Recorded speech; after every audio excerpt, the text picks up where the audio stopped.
Hello.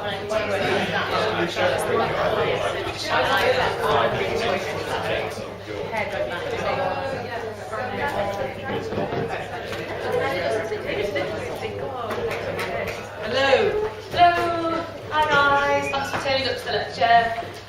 So we're here to talk to you about surgical complications. My name's Louise. I've done orthopaedic surgery this year, and this is Pips. She's had 2 surgical jobs this year. And a medicine job, but 2 surgery. So we've got quite a bit of experience of a few surgical complications, so feel free to ask away any questions that come up as we go through. So just to kind of talk about what we're going to go through, we thought we'd focus on kind of 3 real-life case studies that we've come across on the post-op complications.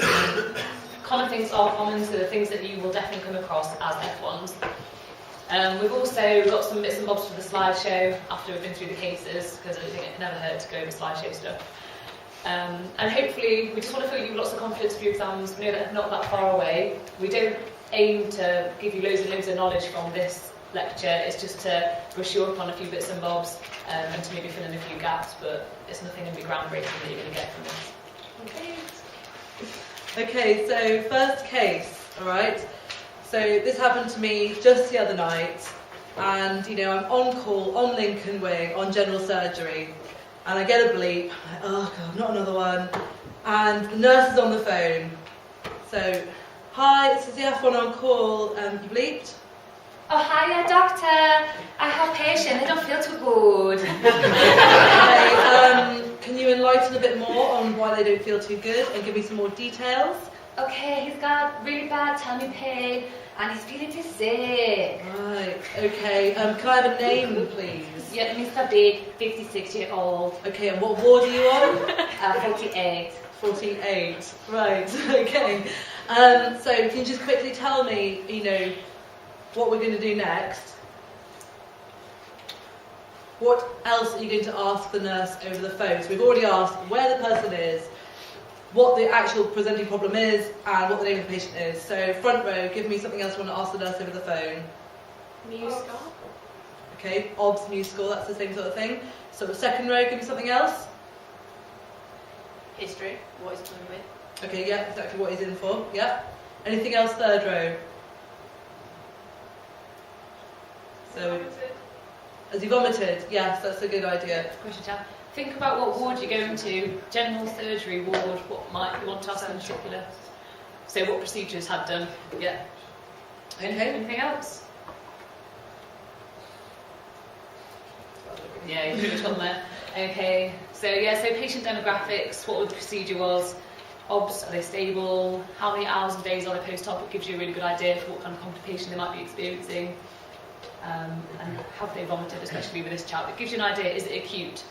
Do I need to rush there now? Is he obstructed? That kind of thing. So for this patient, we've decided he's slightly tacky, so he's got a heart rate of 105 beats per minute, blood pressure's 92/54, rests to 21. He's got a good urine output, SATs are 97% on room air, and he's apyrexial. So I'll do early wall favours, I'm using it 2 for that. And I'll go back into character. Oh yeah, I've had appendectomy. Right, okay. 3 days ago. 3 days ago, okay. Right, okay, I'm coming to the ward now. Can you just please make sure the notes are out? Thank you. So we go see the patient. Okay, so you've had a look through the notes, you've seen his 3 days post-appendectomy, you have a quick look at the OBS for yourself. So what questions are you going to be asking for the patient? Starting from the top row, please. Pain history. Pain history, exactly. Right, Socrates, generic. Okay, next row down, what else are you going to be asking? Has he vomited any blood, or what's in his vomit? Is it like ileus vomit? Or... Yes, exactly. What colour is that vomit? What kind of vomit it is? Anything else? Anyone?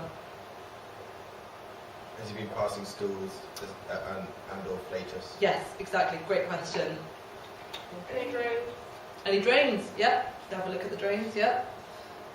So they're kind of our main points that we thought we'd ask this patient, and there's a few different other ones that you might want to ask as well. So they're the salient points that you really want to ask. There's no point beating around the bush. You know they've got abdomen pain and they've been feeling a bit sick. So you next obviously examine the patient, and we've given you the examination findings here. So you see that the tummy is a bit distended, He's there, still groaning in a bit of pain. You have a feel of the abdomen, and it's sort of generally tender, but not in any specific place. You also see that you need to do a PR as well, and the rectum is empty. You can also quick auscultation of the lungs; they're clear. And you have a listen to the abdomen. You can hear some tinkling bowel sounds. So, moving on. Can people now give me some differentials? Obstruction. Okay, right. Anything else? Ileus, exactly. Yeah. Anything else? Peritonitis, so probably quite later. Yeah, it's good. It's a good point. Exactly. Anything that goes with or that can happen secondary to obstruction? Yeah, perf. So try and think outside the box a bit. This chap he's complaining of pain, generic pain around here. He's a bit distended, but it should always be at the back of your mind when you've got a patient that's got generalised pain over their abdomen, chest area. Anything you might Especially like exclude. epigastric area. MI. Yeah.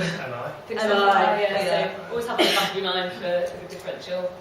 I think you've got the majority of them there. All simple things are simple, common, UTI, one of those. You could have a wound to hiss as well, but I think you've got the majority of the other ones. Also intra-abdominal infection. So, Okay, moving on. So you've done your history and examination. You're kind of thinking your differentials. You've got some ideas. So what investigations are you going to do next, please?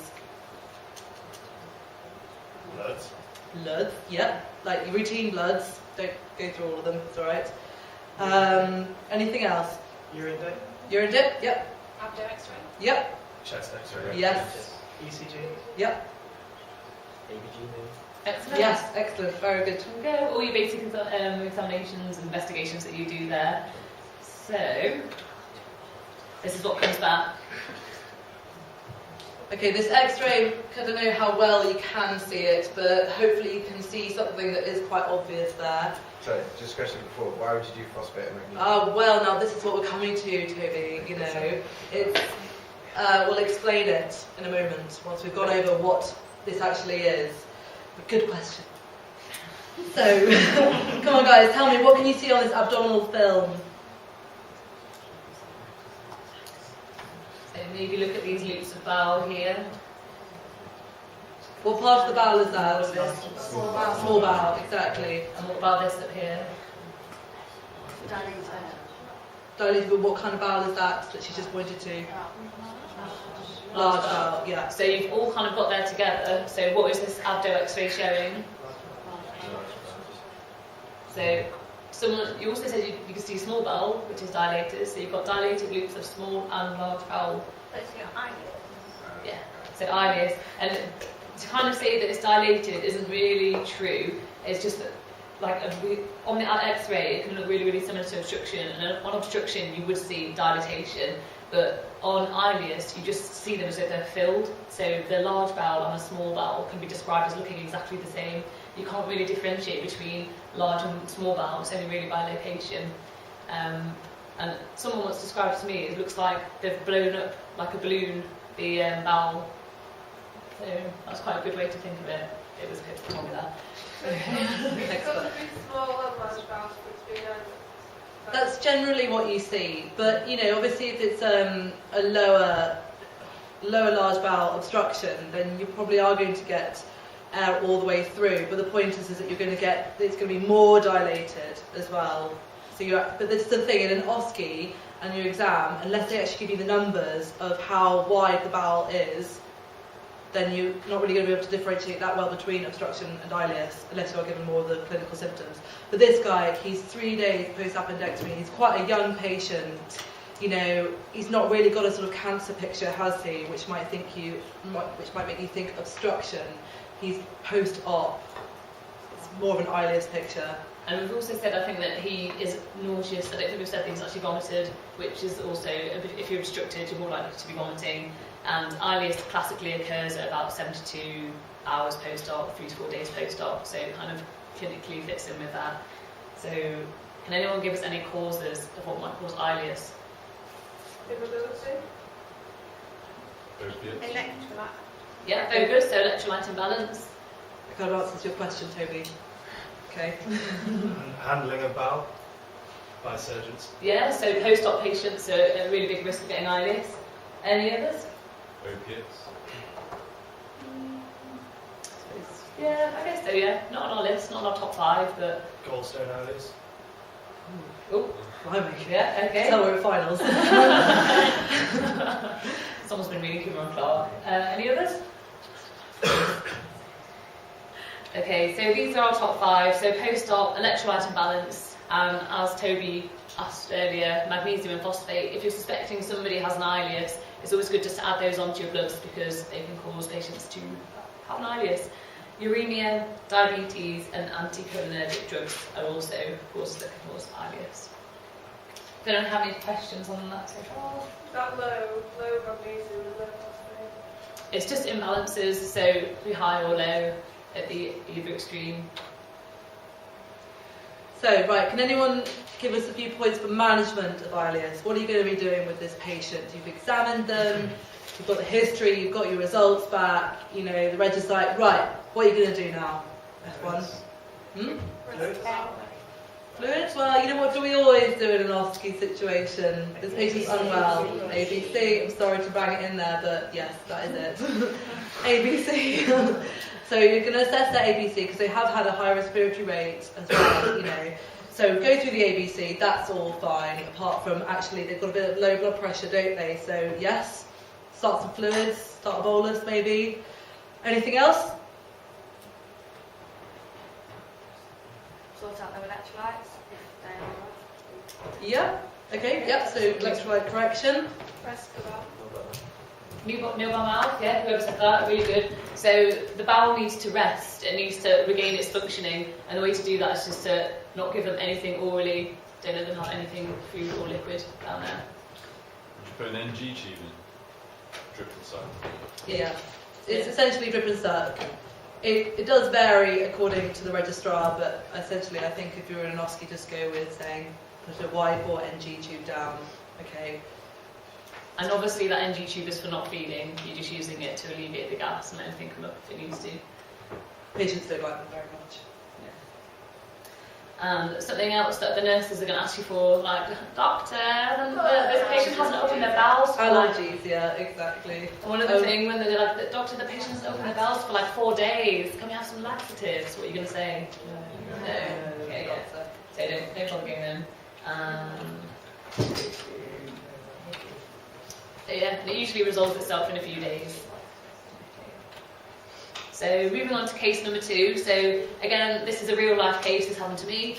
So the F2 on the orthopaedic ward, you get called by the nurse at 4 in the morning, because they love calling you at that time, because the patient has spiked a temperature and is a bit tachycardic. Now Mr. Fit is 39 years old, and we're not going to bother asking what the nurse wants to say over the phone, we're just going to go and take a history from the patient. So, what questions are you going to ask this patient? Pain, yeah. So are they in pain? What's he had done? Yeah, very good. So what procedure has he had done? Anything else? How's he feeling in his having temperature? Yeah, that's generally what I say. I'm like, how are you feeling? You know? Yeah, so get a good level of what their baseline is this normally there. Anything else you're going to want to ask the patient? Any other symptoms? Shortness of breath? Yeah. Yeah, so Urinary incontinence? yeah, so great. Any chest or urinary symptoms, like common things are common, just go for the main organs that are usually affected, especially things in that infection. Anything else? So he's a bit tacky, he's a bit tacky and he's got a temperature, is that what you said? Yeah. Yeah. Yeah, has a past urine. All sensible questions to ask. So, what obviously had, so this patient is on the orthopaedic world, will say that he's had scoliosis op, and he's had it about 2 weeks ago now. He's not got any chest or urinary symptoms. It's also good to ask if they've got any pain in their arms or legs or any pins and needles, things like compartment syndrome after surgery, especially on things like the orthopaedic wards. It's quite important to rule out. And always check if they've had their bowels open. Like, it just seems to cause so many problems. It's good just to double check. So he's had his bowels open. And you perform an examination. So we can see he's only a bit tacky, 105. Blood pressure is stable at 134/83. Rests at 18. His stats are all right at 95%, normally rare. No abdo tenderness, chest is clear, and the heart sounds are normal, and the calves are soft and non-tender. So, what differentials may you have for this patient? I've not really got a lot to go on so far. Everything's quite normal, but It's a bit vague, isn't it? it's nice and vague, which is how every patient presents. Infection. So yeah, infection, yeah. Anything else? So he's 2 weeks post-op, this patient. He's tachycardic and he's got a bit of temperature. PE, yeah, that's definitely something you want to rule out. Anything else?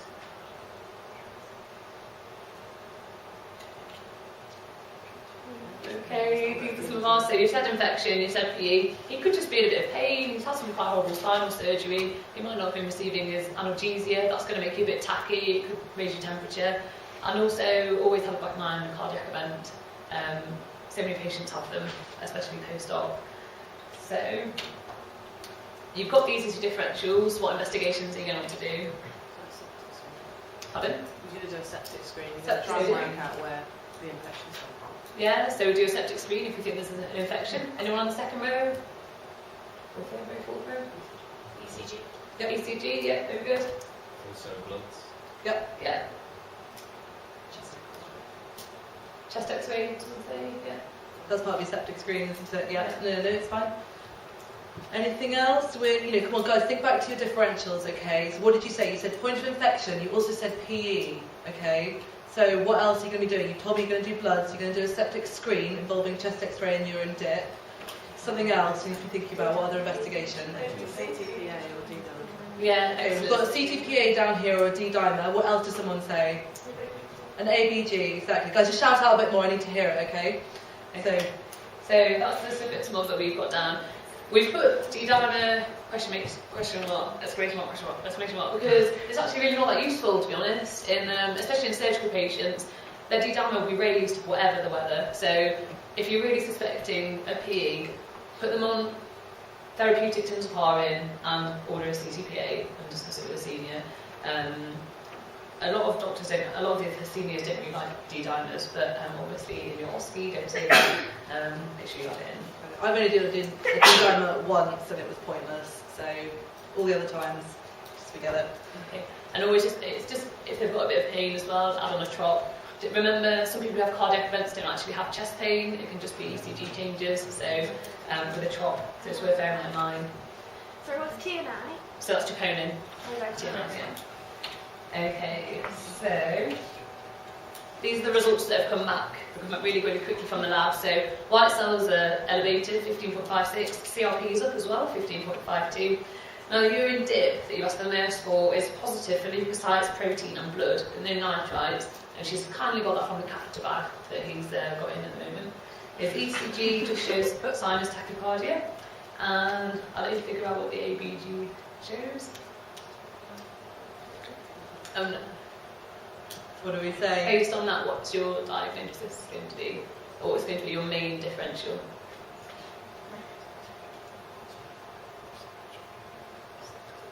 Again, it's a little bit vague, we know, so it could go either way, really. This is a genuine case that happened. It's not like we just made this vague on purpose. What do you? Okay, So anyone, come on, someone be bold, someone give me their if differential. you need some normal values for the ABG, just let us know. Is it type 1 respiratory failure? Yep. Yeah? Yeah. Was there anything on the chest? No. Chest NAD. Go on, just go for it, someone. PE. Yes! Yes! Well done! This actually happened to me, and I was like, oh, this is a bit funny. He's got some, his urine dips are positive. Oh, he looks alright. I'll start on some trimethoprim. And then a day later, bilateral Ps and DVTs. So it's always worth having that at the back of your mind. He'd been immobile 2 weeks post-op. It's classic. Around 10 days, 14 days post-op. Spinal patients, really immobile. Don't be thrown by the fact that their white cells go up and the temperature goes up. They genuinely happen when people have things like Ps. It's all a bit all over the place. It's not just tachycardia or your ECG changes of S1, Q3, T3, which I think only happen in about 10% of patients anyway, so you probably never see that. So yeah, we've given you the treatment there, the management. Okay, so move on to case 3. Okay, so you're on the F1, and this is now me, because I'm now on Bexley. So, get called by the nurse. Hi, it's the F1 on call again. You alright? I'm fine, doctor, sorry. Yeah. I need to come see patient quick. Okay, why? Oh, they're really not good. Okay, first of all, can you tell me where you are? I'm in Bexley Wing. Okay, great. What ward are you on? I'm on ward 15. Doesn't exist. Okay, so carry on. In Bexley. So they're in ward 15. Okay, what's the patient name, please? Okay, this patient's name is Mr. Slim. Okay, Mr. Slim, what's he in for? He is in for, oh hang on, let me just look in the notes. Oh, he's just had a liver resection. Oh yes, I think I know Mr. Slim with the liver resection. So you're telling me he's not quite right, is that what you're saying? Yeah, I don't know what it is, just something's not just quite right with him. Oh right, now this is not a classic situation at all. Can you just give me some quick odds over the phone, please? Okay, yeah, his rests are 22, saturating at 92% room air. He has got temperature 38.5, heart rate 120, and blood pressure really low, doctor, 85/55. Okay, right, just, I'm there, I'm coming. Please get the notes out for me. Okay, thank you, doctor. Okay, so you're running over to Ward 15 in Bexley to see Mr. Slim. Because, you're a bit worried now, aren't you? Those obs are not looking that great, are they? So what are we going to do next? You're going to see your patient, aren't you? Got a question at the back. How come you didn't ask the nurse to put some oxygen around? Well, that's a very good question. I probably would have done, but it's a little bit harder in a lecture situation to remember that. And I probably would have said something else as well, but I won't. Congratulations, you've just passed finals. Well done. Do you want to do my Bexley cover next weekend? Okay, no, right, yes. You would have said, yeah, actually, can you please put some oxygen on this patient? What flow of oxygen would you put on? You need to just go for it, exactly. So, right, you're going to go to the patient, you're going to take a history.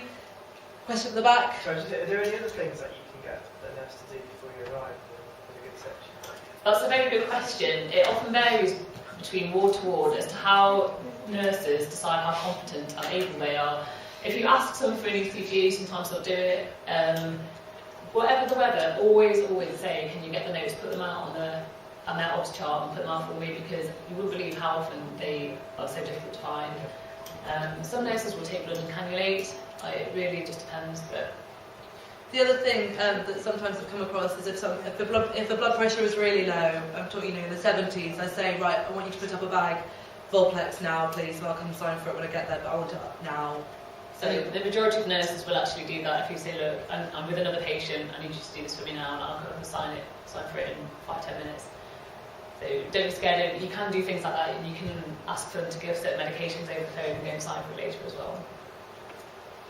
Okay, so I'm going to the patient. Right, Mr. Slim, can you tell me what's the matter? How are you feeling? Oh, I just don't feel right. Okay, right, another diagnosis. Don't feel right. Can you tell me, have you got any problems with your chest? Yeah, yeah, really struggling to breathe. Okay, right. So is this normal for you? Oh, no. So you're feeling a bit short of breath. Okay, so when did this start? Oh, it started just about a day ago, really. Just got really short of breath and just coughing, really bad cough. A cough, okay. Are you bringing anything up with that cough? I am actually, doctor, yes. I'm bringing up some horrible looking phlegm. Oh dear, okay. Have you got any chest pain at all?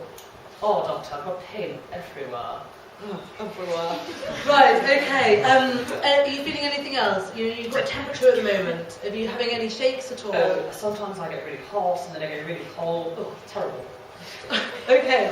And just tell me, have you been passing any urine at all today? No, doctor, not since lunchtime, actually. Okay, right. Have you got a catheter in, Mr. Slim? Let me just check.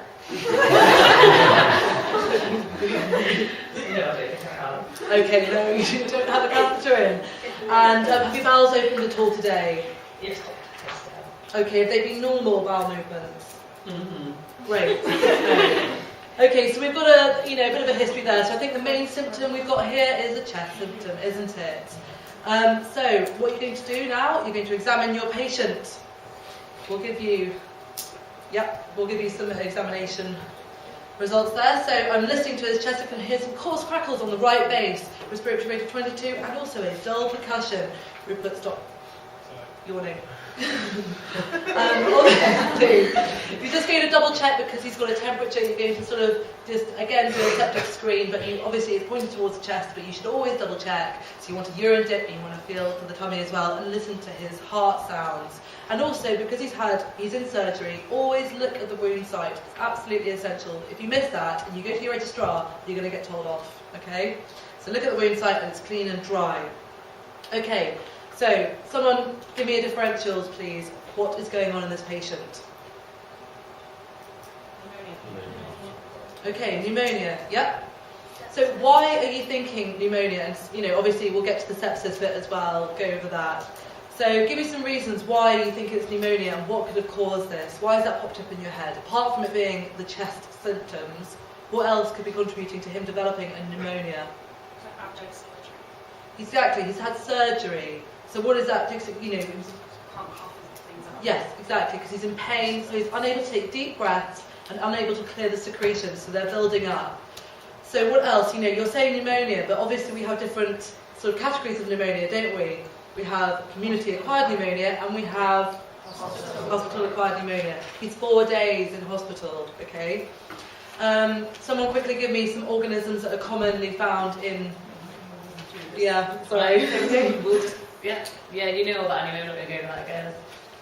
Okay, so these are our results. He's got SIRS. This is a chest x-ray. So what can we see here on this chest x-ray? A bit louder, please. We chose one that was not blindingly obvious, but yeah, there's some increased consolidation there over the right lower zone. You can see obviously the opacity, but then also look at the diaphragm as well. It's a bit higher, indicating potentially some lobar collapse. So just a bit about sepsis. I know that you guys probably know this really, really well, but obviously you know your categories to make SIRS. So SIRS plus point of infection equals sepsis. So that what comes after that? This man, do you remember his OBS? The fact that he is hypotensive and he's not passing any urine. So septic shock, yeah. Severe sepsis. Septic shock, actually you're jumping a little bit too much. We've not actually fluid challenged him yet, have we? So septic shock is actually when they're not responding to fluids, isn't it? So just remember that. So severe sepsis from hospital-acquired pneumonia. And now is my question of, we've already been over why, haven't we? We said, because we said about the length of time they've been in hospital. I was going too quickly. Right, so someone give me some organisms, please. Staph aureus. Yep. Other common organisms, hospital-acquired. E. coli. Yep. Klebsiella. Yep. Pseudomonas. One other, just to complete it all. Kind of sounds the same as the condition. The bug. Streptomyces. Yeah. Okay, so let's go over management. Okay, I know we might be repeating ourselves a little bit, but it's just really important because this is what you are going to be doing as an F1. Okay, so first row, what are you going to be doing first? ABC, yeah, exactly. So just take me through actually. Someone on this side, maybe Tim, obviously not A because they're talking to you, but, then going along with the management of B. So you're going to want to have a listen to his chest. Yeah. Put him on some oxygen. Yep. You're going to have a look at his SATs. Mm-hmm. Maybe do the ABG. Yeah.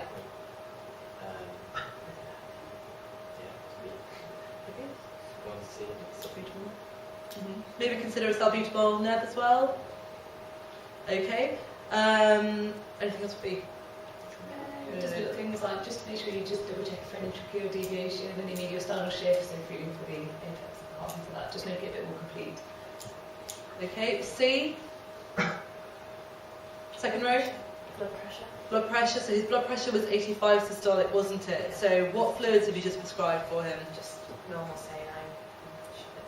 Do you want to give him maybe a bit of a challenge to bring it up? Yes, like a litre as fast as you can.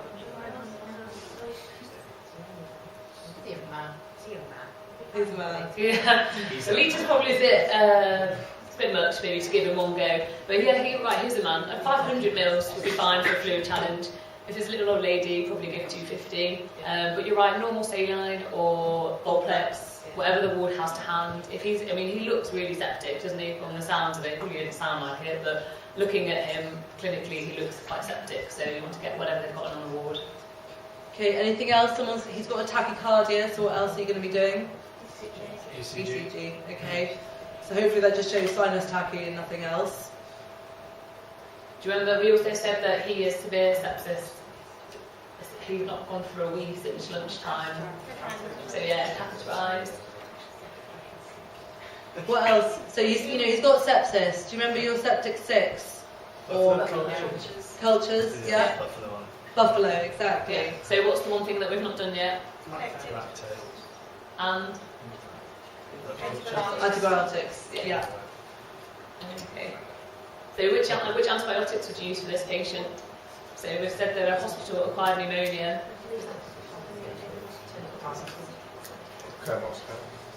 Yeah, so they're two very sensible suggestions.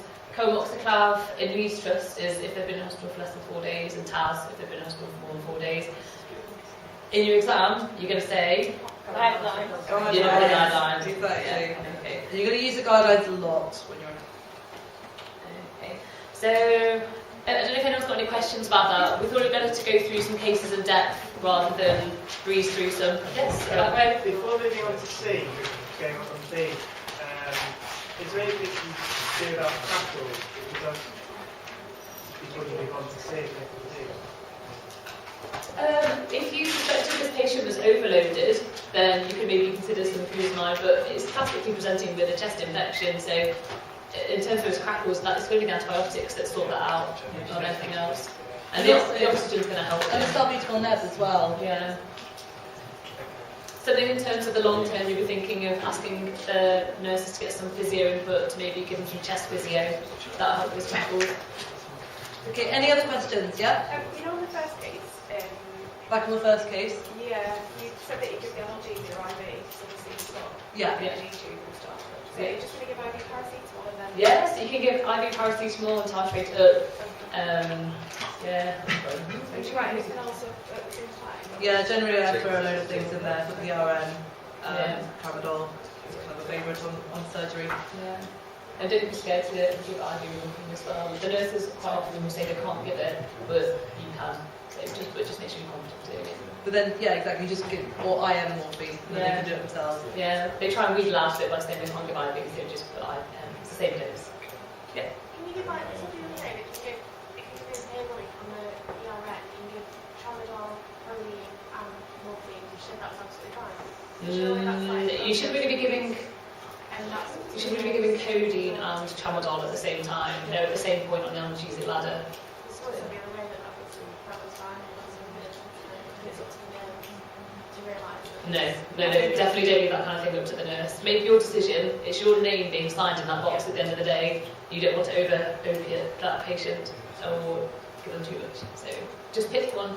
And then the nurse will tell you if it's not working. So codeine, it's making them really constipated, they really don't like it. Or if they're on tramadol, they'll be saying the patient feels really weird, and so they want to try codeine. So just one or the other, I would personally say we both. Yeah, and with something like dihydrocodeine or codeine, obviously you can give 60 milligrams QDS is a standard dose to give, max 240. But a lot of research has shown that there's no benefit really to give more than 30 in terms of analgesia and what relief you'll get. But the side effects of giving 60 over 30 are actually quite significant. So it's sensible to start off with 30 milligrams of codeine or dihydrocodeine, and then if the patient's requesting more, you've got a bit of leeway to then go up. And then if they're not tolerating that or they're still in pain, you can cross that off and give them some tramadol, and then go into oral or morphine. Are there any questions at the back? Do you write up the codeine in the regular and then for the breakthrough pain put some on or not? Yeah? It depends, obviously, you need to judge how much pain that person's in. You know, if you think that like paracetamol is just going to do the trick, then just write PRN codeine. So if the pain's quite bad. If the pain's quite bad, I would go with codeine. I mean, obviously, actually, the guy in the case 1 with the ileus, you're probably not going to give codeine. You're probably going to go with tramadol. And then, so yeah, regular tramadol, 100 milligrams QDS, and then puts, oh well, obviously IM morphine, it's not going oral, are you? Can So you give tramadol? What would you write? Because he was nil by mouth, wasn't he? yeah, you can go IV tramadol. I would. That's generally yes. You give IV tramadol. But don't be scared when it comes to giving out analgesia, honestly. Like you'll become a lot more confident as you go on, but giving patients paracetamol and regular paracetamol, regular dihydrocodeine or codeine, you won't think twice about it after a month or so. So don't be scared to give it, and PRN, as long as you're safe, and if you put your naloxone on the back of the PRN side as well. And just check the patient before as well, just make sure they're not over-opiated already before you start signing off on your 10 milligrams of IM morphine. Something I might have done once. Got a bit overexcited. But no. So any other questions just generally about OSCE, spinals, F1 life in general? Do you think the colour of the wound, once you've got this, DHIS. do you take swabs and phone your edge? Yeah, I think that'd be a really sensible thing to do. Obviously, it depends how big the wound's dehiscing. If it's absolutely oozing blood, then and they're hemodynamically unstable, I'll probably put out a crash call. But It happened again the other night to Kieran, my colleague, and this wound just opened up and this massive clot just came out, and he just got rushed to theatre. Kieran had to run to blood bank, cross-matched, however many units. It was pretty epic. I missed out on this. I was dealing with someone else. But yeah, so for the exams, common things are common. They're not trying to trip you up at finals. They really do want you to pass. They've got loads of jobs they need to be filled that we're leaving behind, so you'll be absolutely fine. So slideshow. Hopefully this won't scare you and you'll find it really easy. So we'll go for 40 seconds per slide. There's various questions on some of the slides, so just give them all a bit of a flash. And we've got 11 slides. So everyone ready? Everyone got a pen? Paper? Yeah. You ready? Go.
hands down.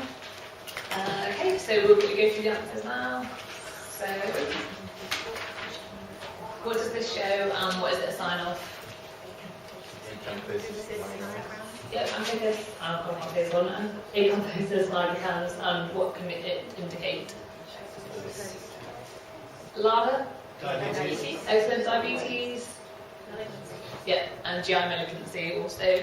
So, who can tell me what is rhythm A? VF. Yeah, is it shockable or not? Shockable. Yeah, correct. And rhythm B? Yeah, shockable or not shockable? Not shockable. And rhythm C? Yeah, so ventricular tachycardia, and is that shockable or not? Shockable, excellent, well done. And what does this chest x-ray show? Yeah, pulmonary edema. Okay, and what management points would you for this patient? Oxygen, freezing, fluid restrict. Yeah. Morphine. Morphine. Do you want to give me what I thought now? Oh god, I can't remember what I thought. Yeah, so this is the way I remember it in terms of treating someone with pulmonary edema is LMNOP, but go backwards. So P is positioning the patient, so sit them up.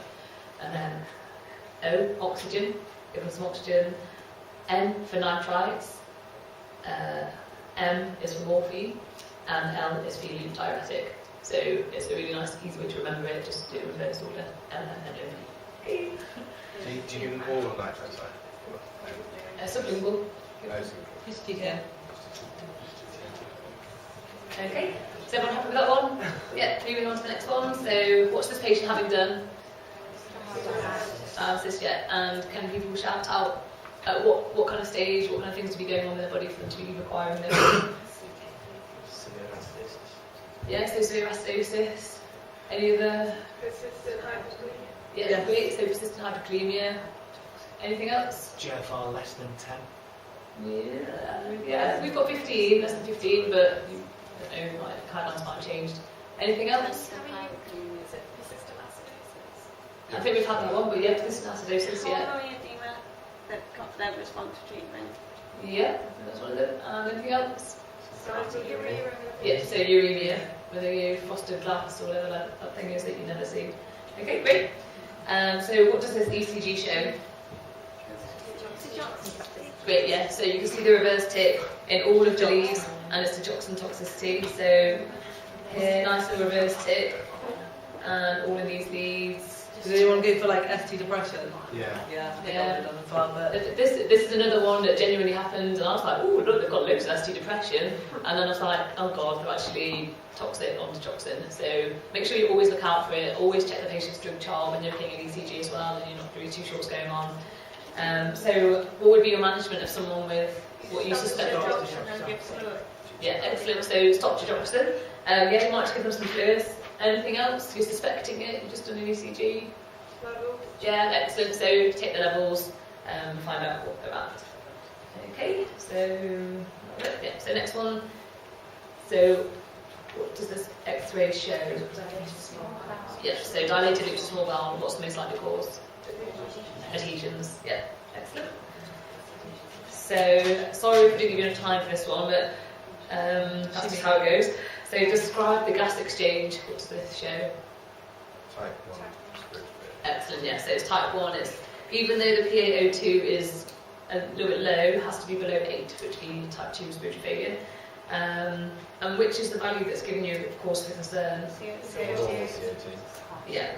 So, yeah, the CO2 is, yeah, that's the one to be concerned. And what's the severity of this asthma attack? Life-threatening. So, for it to be life-threatening, It's got to be Rising. 33% of the people. yeah, so I'm hearing lots of things mumbling, but for it to be severe, so for it to be life-threatening, your PaO2 has to be less than 8, I think, and your PEFR, your peak respiratory flow rate, must be less than 30% of your predicted, and hers is only just under 50%, so that's why it would be severe asthma and not life-threatening. Okay. Can anyone tell me what this classic ECG shows?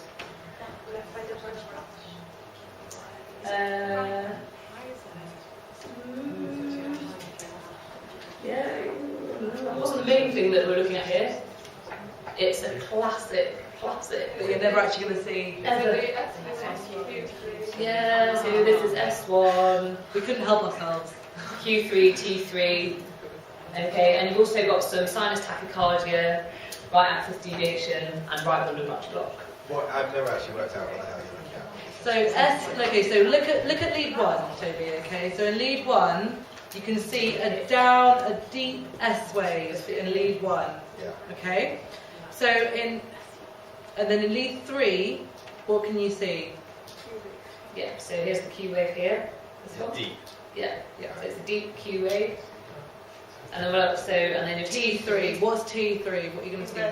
Inverted Yeah. T. So it's your inverted T wave, there it is. Does that make sense to everyone? Yeah. Excellent. Okay. So what's this rash? Yeah. And 3 causes for erythema nodosum. Yeah, so drugs, things like the oral contraceptive, that can cause it. Anything else? Yeah, strep infections, sarcoidosis, yeah. IBD. Yeah. Yeah, very good. And TB, yeah, that's brilliant. There's all the ones we've got down as well. Another classic sign. What's this one? Bamboo spine, yeah. And what disease is it associated with? Yeah, Angstbon. Just because we love ECGs, what does this one show? So yeah, so the main pathology here is tall tented T waves. And if this continued, what else could happen in this ECG? Sorry? Yeah, arrhythmias. What other changes can you see though if this patient continued, if you did another ECG, maybe like half an hour or another hour? Yeah, so the QRS can widen, and you can also get flattened P waves as well. Okay, but normally the first thing that happens is you'll get a tall tented T wave. And for extra bonus points, does anyone know what is a late sign? Or a pre-terminal sign if you did an ECG on someone who had severe hyperkalemia and you did an ECG and you looked at it and you were like, oh god. Okay, it's called the sine wave, and that's basically what it looks like. You only see like finals, just sort of throw it in. There we go. So that's all that. Hope you guys found that all right. So good luck. This is us 2 days post finals. You get to mega celebrate. So yeah, so you're nearly there. Just keep going. Sorry about this poor gentleman in the middle. He's loving it really. Does anyone have any questions?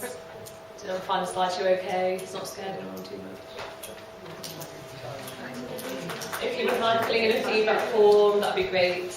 And just in case you've forgotten our really memorable names. There we go. Yeah.